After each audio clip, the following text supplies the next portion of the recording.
The divorce papers hit the kitchen table while both my newborn sons slept against my chest, and my husband smiled like he had just won something. "Sign it," Brad said. Behind him, his boss, Vanessa Holt, stood in my living room with one hand resting on his shoulder. She wore a cream wool coat, red lipstick, and the kind of calm expression people have when they think money makes them untouchable. I had been home from Fort Belvoir Community Hospital for 3 days. 3 days? I was 42 years old, sore from an emergency C-section running on hospital coffee, and 2 hours of sleep holding twin boys who still had those tiny blue hospital bands around their ankles. My army duffel sat by the hallway closet half unpacked. My boots were still drying near the heat vent because that December storm had rolled into Northern Virginia hard and fast. I looked at Brad and said, "You brought her here." He didn't even blink. "Don't make this uglier than it has to be, Rachel." My mother-in-law Diane stood by the breakfast bar with her arms crossed. She had been staying with us to help, which mostly meant criticizing how I folded baby blankets and telling me formula was lazy. Vanessa glanced around my kitchen like she was inspecting a rental property. Brad slid a manila envelope closer to me. "The papers are fair.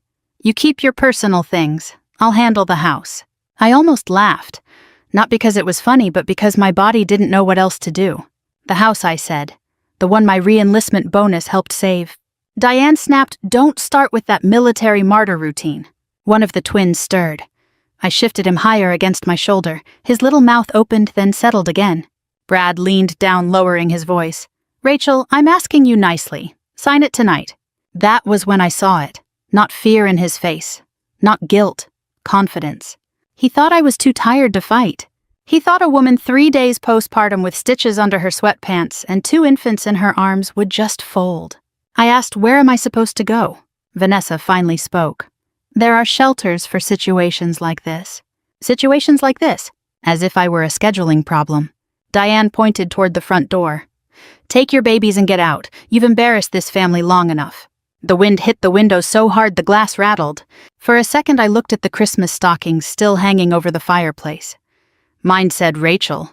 Brad said Dad, even though he had not changed one diaper since we came home. I didn't sign. I didn't scream. I picked up the diaper bag, tucked both boys inside my coat as best I could, and walked out into the snow. By the time I reached my old Ford Escape, my hands were shaking so badly I dropped the keys twice. But before I started the engine, I made one call. Not to the police. Not to Brad. To my commanding officer. The heater in my old Ford Escape coughed warm air that barely reached my feet. Snow kept piling onto the windshield faster than the wipers could clear it. Both babies had started crying now, that desperate newborn cry that makes your heart race because you know they don't understand cold or fear. They only know they're hungry. My phone rang before I even backed out of the driveway. "Captain Rachel Carter." "Yes, sir." It was Colonel James Whitaker, my battalion commander. "I just got your message. Where are you?" I looked back at my little brick house in Alexandria. Brad had already closed the front door. The porch light went off. "I'm leaving home." There was a pause. Then he asked quietly, "Are you and the babies safe?" Nobody had asked me that all evening. I swallowed hard. "I think so." "You think so isn't good enough." Those words broke something inside me. For the first time since Brad walked in with Vanessa, I started crying. Not loud. Just silent tears rolling down my face while I tried not to wake the twins even more than they already were. Colonel Whitaker let me cry. He didn't interrupt. After nearly a minute, he finally said, "Listen carefully. Drive to Walter Reed's Fisher house. I'll make a phone call before you get there. I can't ask the Army for—" "This isn't charity, Captain. You served 21 years. Let us take care of one of our own." 21 years. Afghanistan. Kuwait. Countless birthdays spent overseas, missing my mother's funeral because my unit couldn't rotate home. I had never asked the Army for anything except another assignment. Now I needed somewhere warm to sleep. 40 minutes later, a volunteer named Martha met me at the door. She looked to be in her late 60s, wearing fuzzy slippers under her winter coat. "Oh, sweetheart," she said when she saw the babies. She didn't ask questions. She simply opened the door wider. "Let's get those little boys warm. Sometimes kindness is loud. Sometimes it sounds like someone heating a bottle while another person unfolds a clean blanket. That night, kindness sounded like Martha saying, 'I already made chicken soup. Would you like some?' I hadn't eaten since breakfast. I nearly laughed. 'I'd love some.' The next morning, reality arrived. My checking account had exactly $1,842. The mortgage payment was due in 12 days. Brad had canceled my access to our joint credit card before midnight. I found out when I tried buying diapers online. Card declined. Again. I stared at the screen. He planned this. Martha looked over my shoulder. Men like that usually do. By noon, my phone buzzed. It was a text from Brad. Have your attorney contact mine. Nothing about the babies. Nothing asking where we were. Nothing asking if we'd made it safely through the snowstorm. 5 minutes later, another message appeared. Don't make this difficult. Vanessa and I are moving forward. Vanessa and I. Not even 24 hours. I deleted both messages. Later that afternoon, I met with a legal assistance attorney on base. Major Elena Brooks listened without interrupting. When I finished, she leaned back in her chair. Rachel, who paid the down payment on the house. My parents. And whose name is on the original deed? My father and me. She smiled. Amazing. What? I don't think your husband understands what he just did. For the first time since leaving that house, I felt something other than grief. It wasn't happiness. It wasn't revenge. It was curiosity. Major Brooks opened a folder. I think we need to pull every financial record your husband has touched over the last 5 years. I frowned. Why? She looked me straight in the eye. Because men who think they've already won usually get careless. And something told me Brad had been careless for a very long time. I spent the next week learning something I wish no woman ever has to learn. Leaving a bad marriage is emotional. Untangling one is business. Every morning at 6, I fed the twins, bundled them into their stroller, and walked the quiet sidewalks around the Fisher house while snow crunched beneath my boots. The cold air helped clear my head. The babies usually fell asleep after 10 minutes, giving me enough peace to think. When they slept, I gathered paperwork, mortgage records, tax returns, insurance policies, bank statements. By the 4th day, my dining table at the Fisher house looked more like an evidence room than a place to eat. Major Elena Brooks came by after work carrying 2 coffees and a yellow legal pad. You've been busy, she said. I couldn't sleep. She smiled knowingly. Most people cry after a divorce. I did that already. She looked over the documents. Then her smile disappeared. Rachel, did you know Brad refinanced the house last year? I looked up. What? He took out a home equity loan. I never signed anything. She turned one document toward me. According to this, you did. I stared at the signature. It looked like mine. Almost. Same slant. Same initials. Same flourish under the last name. But it wasn't mine. I had signed military deployment paperwork thousands of times during my career. I knew my own handwriting better than anyone. Someone had practiced it. Major Brooks quietly said, "This may be forgery." For a moment, I couldn't breathe. The house wasn't just a home. It had belonged to my parents before they retired to Tennessee. When Brad and I married, Dad agreed to transfer ownership to me because he wanted the twins one day to grow up where I had. Brad had borrowed nearly $300,000 against it. Without telling me, "Where did the money go?" I whispered. That's our next question. 2 days later, the answer started appearing. Not from the bank. From Facebook. One of Brad's co-workers posted photos from a company holiday party. Vanessa stood beside him wearing diamond earrings I'd never seen before. The caption read, "Celebrating another record-breaking year." Someone commented, "Love your new beach house." Beach house. Brad and I had never owned a beach house. I clicked Vanessa's profile. There it was. A photo of her standing on a deck overlooking the Chesapeake Bay. Behind her was Brad, his arm around her waist. Date posted. 8 months earlier. 8 months. I looked down at the twins sleeping beside me. That meant he'd already been seeing her while we were choosing baby names. While we painted the nursery. While he held my hand during prenatal appointments. I closed the laptop. Not because I was angry. Because suddenly everything made sense. That evening my father called. "How are my grandsons?" "They're eating nonstop. They sound healthy." "They are." There was a long silence before he asked, "And you?" I almost lied. Instead, I told him everything. Every detail. When I finished, Dad didn't speak for several seconds. Finally, he said, "Rachel, I need to tell you something." "What?" "I never fully transferred the property." I frowned. "What do you mean?" "The deed still requires my signature for any refinancing or sale." I sat upright. "What?" I insisted on that clause after Brad kept asking strange questions about the property's value. My heart started racing. So if he refinanced without me? Dad let out a slow breath. He may have committed mortgage fraud. For the first time, I realized this wasn't just a cruel husband walking away from his family. Brad had built his new life on lies. And lies leave paperwork. Lots of paperwork. Major Brooks had been right. The more confident Brad became, the sloppier he got. The following Monday started like every other one had since my life fell apart. Feed the twins. Change diapers. Answer emails from Army Human Resources. Meet with my attorney. Pretend I wasn't exhausted. The boys had finally settled into a routine. Every 3 hours they wanted bottles. Between feedings, they'd curl their tiny fingers around mine and fall asleep without a care in the world. Watching them reminded me why I couldn't afford to make emotional decisions. I needed to make smart ones. At 9 o'clock that morning, Major Elena Brooks walked into the legal office carrying a thick folder. I have something. She laid several bank statements across the conference table. Remember the equity loan? I nodded.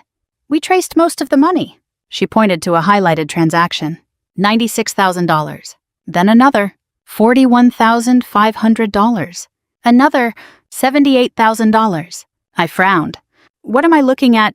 She slid another page toward me. Luxury car dealership. The beach house down payment. High-end jewelry. My God. And this? She tapped the final transaction. Holt Executive Consulting LLC. I looked at the name. Holt. Vanessa Holt. So Brad wired money directly to her company. Repeatedly. The room went quiet. I whispered, he used our home to finance another woman's life.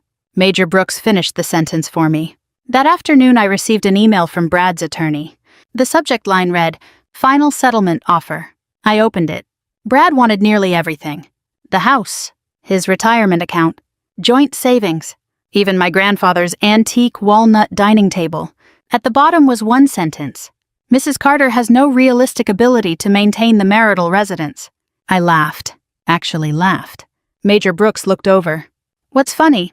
He thinks I'm broke. She smiled. That's useful. Later that evening, my father drove up from Tennessee. It was nearly 10 hours on the road. He arrived wearing his old flannel jacket and carrying enough homemade food to feed half the neighborhood. The moment he saw the twins, his face softened. There's my boys. He held each grandson carefully before looking at me. You've lost weight. I've been busy. You've been surviving. He didn't ask permission before hugging me. I hadn't realized how badly I needed that. Over dinner, Dad quietly placed another folder on the table. I stopped by the county recorder's office before coming. I looked inside. Copies of property records, original deeds, loan filings. One page had a bright yellow sticky note attached. Missing signature. I looked at him. This is yours. He nodded. They filed refinancing documents without my notarized approval. They forged it. They certainly didn't get it from me. He leaned back. Rachel, I've run a construction company for 40 years. I know. I've seen people cheat. I know. But I've also learned something. What? The first lie always needs another one. 3 days later, that second lie finally appeared. Brad called. Not to ask about the twins, not to apologize. His voice sounded strangely cheerful. Rachel, what do you want? I heard your father has been snooping around county records. I said nothing. He chuckled. It won't matter. What won't? The paperwork is done. You sound confident. I am. Then he added something that made me stop breathing. Oh, and don't expect anyone at Channel 7 to answer your calls anymore. My stomach tightened. What are you talking about? I know you've been interviewing there. Only 3 people knew I'd recently applied for the civilian public affairs position at Washington's Channel 7 News after my upcoming retirement from active duty. Me, the station manager, and Vanessa. Her consulting company handled corporate media partnerships. Brad hadn't just stolen my house. He was trying to destroy the career I'd spent 21 years building. I ended the call without another word. Then I picked up my phone again. This time I wasn't calling my lawyer. I was calling someone who owed me a favor from 15 years ago. Someone working inside Channel 7. And for the first time, I finally had a plan. The next morning I stood outside Fisher House with a cup of coffee that had already gone cold. The twins were asleep inside. For once the world felt quiet. Then my phone buzzed. Rachel Carter. The voice was familiar even after all these years. Linda Morales laughed. I was wondering if you'd recognize me. We had worked together in Afghanistan in 2010. Back then, she was an Army public affairs specialist. After leaving the service, she'd built an award-winning career in television journalism and was now the news director at WJL-ATV Channel 7 in Washington. She had also been one of the 3 people who knew I'd interviewed for a civilian communications position. "I'm glad you called," she said. I almost didn't. I figured. I leaned against the railing. "I need to ask you something." "Go ahead." "Did someone tell you not to hire me?" There was a long silence. Finally, she answered. "Yes." My stomach dropped. "Who?" "A woman named Vanessa Holt." I closed my eyes. Linda continued. "She said you were emotionally unstable after giving birth. She claimed you had anger issues and weren't fit for a newsroom. I laughed once. Not because it was funny, because the lie was so unbelievable. I've never even met her." "I know." "You knew. I checked your military record before I listened to anyone else." She paused. 21 years of exemplary service, multiple commendations, a Bronze Star, a Meritorious Service Medal, 0 disciplinary actions. Then she said something I'll never forget. "Rachel, people don't build that kind of reputation overnight." Tears filled my eyes. "They build it over a lifetime." That afternoon, Linda invited me to the station. Not for another interview, just to talk. Martha happily volunteered to watch the twins for 2 hours. "You go," she said, waving me toward the door. "You deserve adult conversation." Channel 7 looked exactly the way I remembered. Bright lights, busy hallways, people carrying cameras and coffee at the same time. Linda met me near the newsroom. She hugged me before saying a word. "You look tired." "I have 1-month-old twins," she laughed. "Fair point." We spent nearly an hour talking. Not about television. About integrity. About public service. About what happens when decent people stay silent while dishonest ones get louder. Finally, she opened a folder. "Rachel?" Inside was my employment application. "I never rejected you." "You didn't." "I put your file on hold because Vanessa insisted I should." She leaned forward. "Then something strange happened." "What?" She kept calling. "How many times?" "5. 5, trying to convince me not to hire someone she'd supposedly never met." Linda smiled. That raised every alarm bell I have. Before I left, she stopped me. "One more thing." She handed me a business card.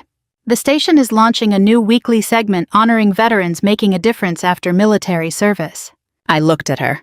"We'd like you to be our first guest." I blinked. "I haven't done anything," she smiled. "You served your country. You survived betrayal. And now you're raising newborn twins by yourself. Trust me. Our viewers would rather hear from someone real than another politician." For a moment I couldn't speak. Then I quietly asked, "When would it air?" Linda glanced at her calendar. "The 2nd Saturday in March. Exactly 4 months after Brad threw me out." Driving back, I wasn't thinking about television. I was thinking about timing. Brad had spent months trying to destroy my credibility before I ever knew there was a fight. Now, without realizing it, he had handed me something far more valuable than revenge, a chance for the truth to reach thousands of people. And unlike lies, the truth doesn't need perfect timing.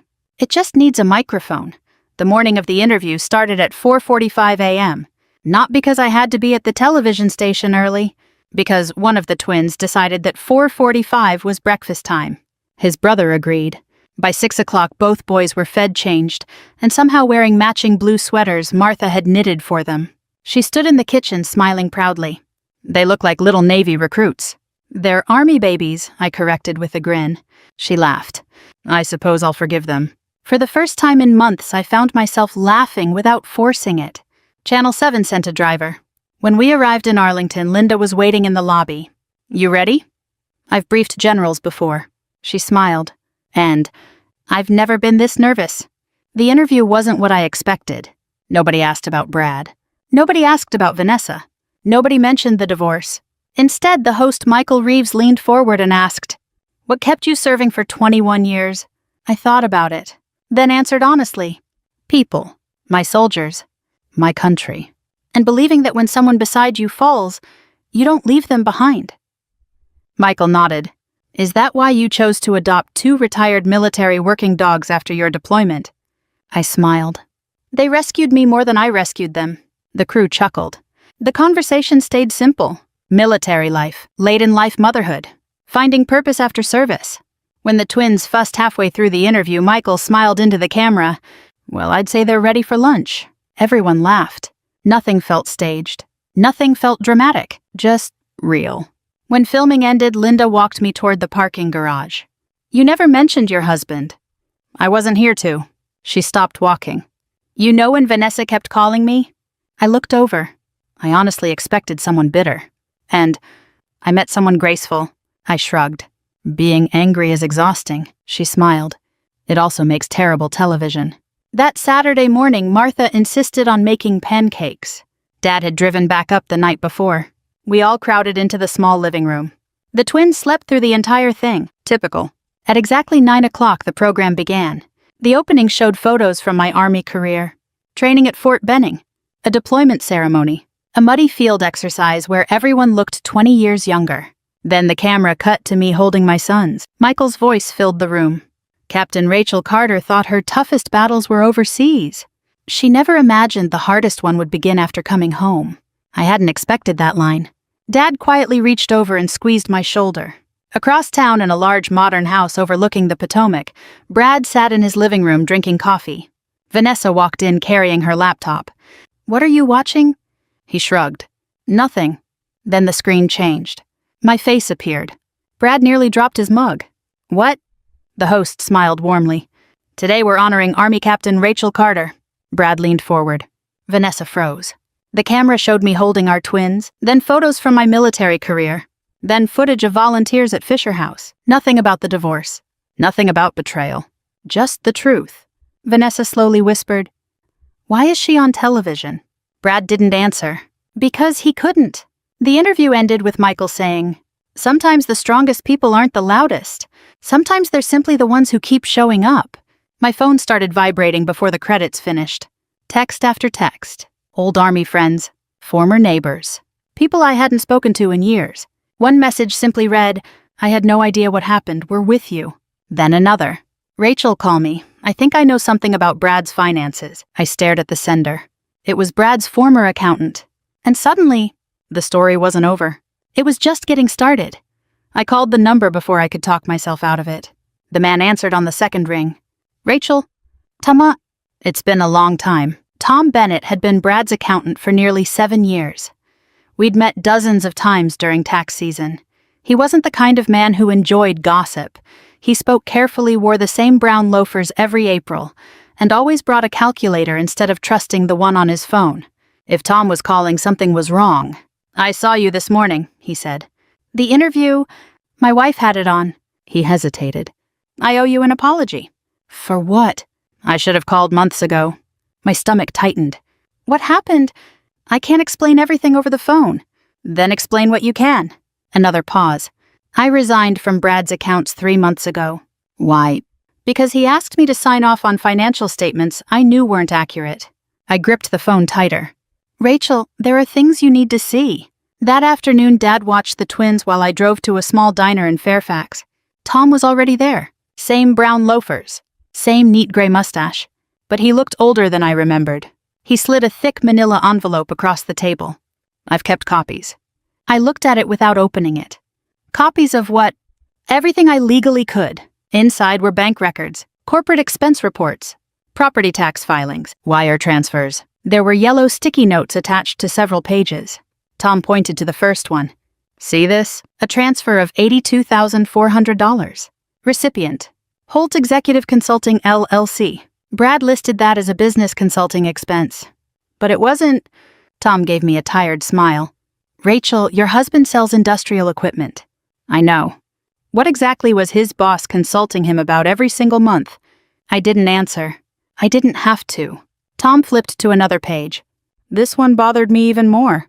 The payment description read, "Executive Housing Assistance. Nearly $140,000. The beach house." Tom nodded. He used company funds to help buy it. Was that legal? Not if the board never approved it. I slowly looked up. "You're telling me Brad wasn't just cheating on me?" "No. He may have been stealing from his employer, too." Tom folded his hands. "I can't accuse him of a crime. But I can tell you the numbers don't make sense." For several seconds, neither of us spoke. Finally, I asked the question that had been haunting me for months. "Did everyone know?" Tom looked genuinely surprised. "No. People suspected the affair.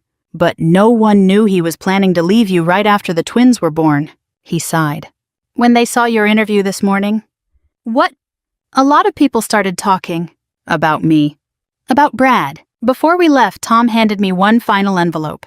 This didn't come from me. Then who? It arrived anonymously at my office. Inside was a flash drive. No note. No return address. Only 3 words written in black marker. Watch Vanessa's emails. I frowned. What is this? I haven't opened it. Why not? I didn't want anyone accusing me of tampering with evidence. Evidence. That word echoed in my head the entire drive home. That evening, Major Brooks examined everything Tom had given us. She carefully organized the documents into separate folders. Mortgage, corporate expenses, personal transfers. Then she held up the flash drive. We're not plugging this into your laptop. I figured. She smiled. I know someone in Army Cyber Command who owes me a favor. An hour later, the drive was in professional hands. We sat in silence, waiting for the results. Finally, the phone rang. Major Brooks listened without speaking. Then she slowly looked at me. What? She lowered the phone. The drive contains hundreds of emails. I waited. They're between Vanessa and someone on the company's board of directors. My heart skipped. Brad? She shook her head. No. It's someone much higher. I didn't sleep that night. Not because the twins were fussy. They actually gave me almost 4 uninterrupted hours, which felt like a miracle. I couldn't sleep because I kept thinking about one sentence. Someone much higher. At 8 the next morning, Major Brooks called. They finished reviewing the drive. I'm on my way. The cybersecurity office occupied a plain brick building at Fort Meade. Nothing about it looked dramatic. Fluorescent lights, gray carpet, government-issued desks. A civilian analyst named Kevin greeted us. The chain of custody is documented, he said. Everything we found is preserved. He projected the emails onto a large monitor. Hundreds of messages. Most were ordinary. Meeting schedules, budget approvals, travel plans. Then Kevin opened one thread. My stomach tightened. The sender was Vanessa. The recipient wasn't Brad. It was Richard Langford, chairman of the board. One email read, Brad will do whatever I tell him. He's desperate for the promotion. Another said, once his divorce is finalized, there won't be anything tying him down. I felt sick. Major Brooks remained calm. Keep going. Kevin clicked another message. This one attached financial projections. Vanessa had written, after the refinancing goes through, he'll have enough liquidity to invest in the Chesapeake project. I frowned. The refinancing, Kevin nodded. They were talking about your house. The room went quiet. I wasn't just looking at an affair anymore. I was looking at a plan. A very expensive one. Kevin pulled up another file. There are deleted emails. Can you recover them? We already did. He opened one. Richard Langford had written, make sure Rachel signs quickly. We don't need unnecessary complications. I stared at the screen. He knew about me. Major Brooks answered softly. He knew enough. Driving home, I kept replaying those words. We don't need unnecessary complications. That was me, not Rachel. Not Captain Carter. Not a wife. Not a mother. A complication.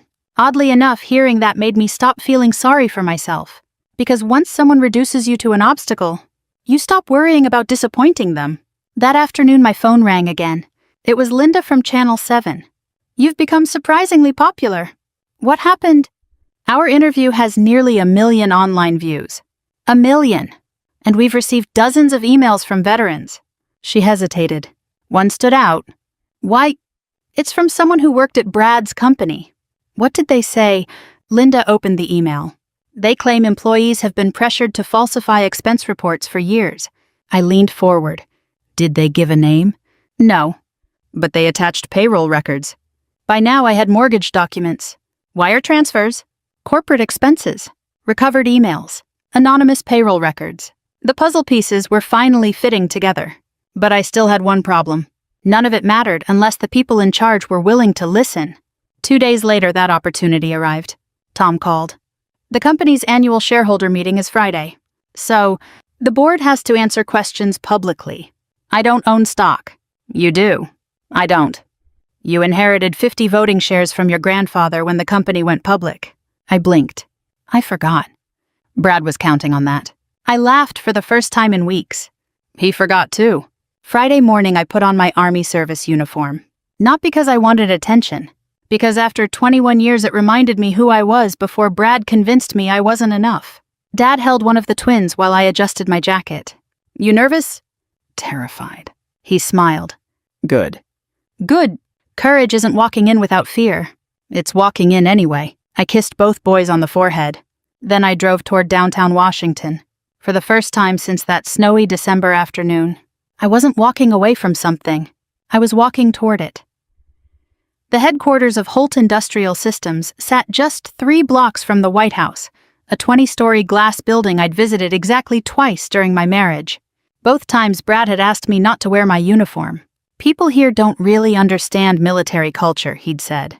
Standing in the lobby that Friday morning, I realized what he had really meant. He didn't want anyone comparing our lives. The receptionist looked up. Good morning. I smiled. I'm Rachel Carter. I'm here for the annual shareholders meeting. She searched the list. I don't see your name. Tom had warned me this might happen. I quietly slid my stock certificate across the counter. I believe these voting shares qualify me. Her expression changed immediately. One moment, ma'am. 5 minutes later, I walked into the boardroom. Nearly 80 shareholders filled the seats. Coffee cups, legal pads, expensive suits. At the front sat Richard Langford. Beside him, Vanessa. Brad. The moment Brad looked up, all the color drained from his face. He whispered something to Vanessa. She turned. Our eyes met. For just a second, she looked exactly the way I had looked months earlier. Completely unprepared. Richard cleared his throat. The meeting will now begin. Financial reports came first. Revenue, expansion plans, quarterly profits. I listened quietly. Tom sat 3 rows behind me. He never looked in my direction. Exactly as we had agreed. Then Richard announced, "We'll now take questions from shareholders." My hand went up. The room fell silent. Richard forced a smile. Yes, Ms. Carter. I stood. My question concerns executive expenses. Brad stared at the floor. Richard answered smoothly. Our financial statements have been independently reviewed. I'm sure they have. I picked up the first folder. Can someone explain why company funds paid over $100,000 toward executive housing connected to Holt Executive Consulting? Vanessa's smile disappeared. Richard adjusted his glasses. I'm not familiar with the transaction. I thought you might say that. I held up another document. This transfer bears your approval. Murmurs spread across the room. Richard glanced toward the company's chief financial officer. The CFO slowly shook his head. He hadn't seen these documents before. I continued. Next question. I placed another page on the projector. This wire transfer lists consulting fees paid monthly to Ms. Vanessa Holt. Vanessa finally spoke. My company provided legitimate services. I nodded. Wonderful. Then I'm sure you can explain why those same payments coincided with personal purchases made by Mr. Brad Carter. Brad stood abruptly. This is ridiculous. No, I said calmly. This is accounting. A few people laughed. Not loudly. Just enough to make Brad's face turn bright red. Richard tried to regain control. This meeting isn't the proper venue. It became the proper venue. I interrupted the moment company money started funding private relationships. The room erupted into whispers. Someone near the back quietly said, Is this true? Another shareholder raised his hand. I'd like those documents entered into the record. Then another voice. So would I. Within seconds, nearly half the room had their hands raised. Richard's confident smile was gone. Brad suddenly turned toward me. You planned this. I looked at him for a long moment. No, you planned it. You lied. You forged signatures. You borrowed against my family's home. You abandoned your newborn sons. You tried to destroy my career. I took a slow breath. All I did was tell the truth. No one applauded. That made the moment even more powerful, because silence can be louder than clapping. The chairman of the audit committee stood. I moved that this meeting be suspended pending an independent forensic investigation. Another director immediately seconded the motion. It passed unanimously. Security quietly approached Richard, then Brad, then Vanessa. As I walked toward the exit, I heard Brad call my name. Rachel. I didn't turn around. The last time I'd walked away from him, I had been carrying 2 newborn babies into a snowstorm. This time, I walked into warm spring sunshine, and I never looked back. 3 months later, I received a thick envelope from the U.S. Attorney's Office. I didn't open it right away. The twins, Ethan and Noah, had just learned to crawl, and at that moment they seemed far more interested in chasing each other across my father's living room than anything inside a government envelope. Dad laughed as Noah grabbed the family dog's tail. "Looks like we've got another troublemaker." "I think we have two," I said. Life had become surprisingly ordinary, and after everything we'd lived through, ordinary felt like a gift. The investigation had taken nearly 4 months. Forensic accountants combed through years of financial records. The company's board hired an independent law firm. The county opened its own inquiry into the forged mortgage documents. One lie had led investigators to another, then another. Just like Dad predicted, Brad hadn't acted alone. Richard Langford resigned before the investigation was complete. Vanessa's consulting contracts were terminated within days.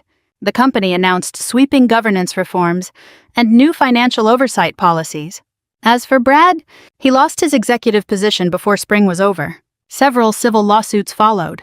The mortgage refinancing was declared invalid because of the forged signatures, and the house legally reverted to the original ownership structure.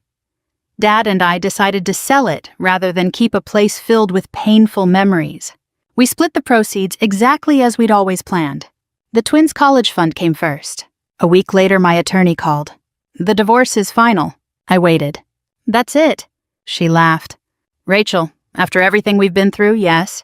No dramatic courtroom speech. No last-minute confession. No shouting. Just one sentence ending a marriage that should have ended long before it did." I thanked her and hung up. Then I sat on the porch with a cup of coffee while the boys napped inside. The silence felt different now. Not lonely. Peaceful. About a month after that, I was officially hired by Channel 7 as Director of Community and Veteran Outreach. It wasn't an on-air job. I didn't want to be famous. I wanted to help veterans tell their stories, connect military families with local resources, and remind people that service doesn't end when the uniform comes off. Every Thursday I visited Fisher House. Not because I had to, because I remembered exactly what it felt like to arrive there with 2 frightened newborns and nowhere else to go. Martha still volunteered every Tuesday. When she saw the boys running toward her now, she always pretended to be surprised. "My goodness," she'd say. "Who are these handsome little gentlemen?" The twins would giggle every single time. One afternoon, Linda asked me a question during lunch. "If you could say one thing to Brad today, what would it be?" I thought about it for a long time. Finally, I answered, "Nothing." She smiled. "No." I shook my head. He already lost everything that mattered. The truth did that. I didn't. Sometimes people ask whether revenge really brings peace. My answer is always the same. Revenge built on anger fades quickly. But standing up for yourself with honesty, patience, and dignity can change the course of your life. I didn't win because someone else failed. I won because I finally stopped letting other people decide what I was worth. If my story reminds even one person that it's never too late to walk away from disrespect, then sharing it was worthwhile. And if you've ever had to rebuild your life one difficult day at a time, I hope you know you're stronger than you realize. Thank you for listening. The end.